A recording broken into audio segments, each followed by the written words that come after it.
mnaweza mkawa mnanunua umeme na wakati huo mnauza umeme eneo jingine katika nchi nyingine. Yani mnanunua sawa kutoka Ethiopia, lakini kwa jiografia unaweza ukauza umeme vile vile Msumbiji.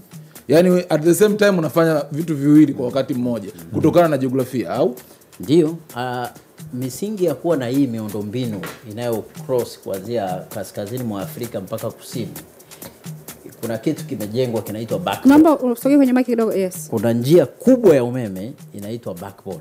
Imejengwa kwa mashirikiano ya hizi nchi kuanzia Ethiopia, Kenya, Tanzania na sasa inaendelea kwenda Zambia. Na Zambia wanaendelea kwenda mpaka South Africa.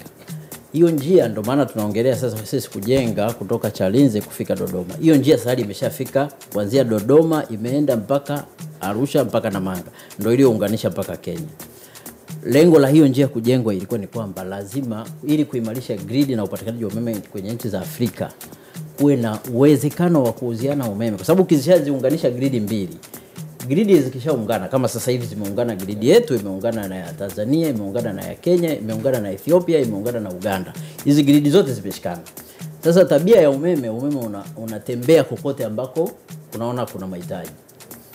Kwa hiyo kwa kuwa ndio maana ulichokisema ni kwamba tunauziana umeme. Kimsingi kinachoonekana ni kwamba tunauziana pale ambapo unaonekana wewe una changamoto, unachukua kwa mwingine.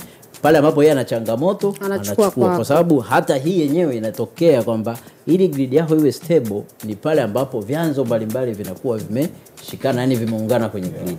Kwa hiyo kwa kuwa sasa vimeungana, ina maana umeme wenyewe utasafiri ili kuimarisha. Sisi kwa sababu tuna changamoto ya voltage stability au grid stability kwenye eneo la kaskazini, na kwa kuwa tumeungana na grid ya Kenya ambayo imeungana na Ethiopia, na kule Ethiopia kuna mashine kubwa ambazo zina nguvu kubwa zaidi. Kwa hiyo ikitokea sisi tunapata drop ya voltage kule pana support. Lakini wakati huo pia na Kenya wenyewe kuna wakati wanapata changamoto, sisi tunawasupport.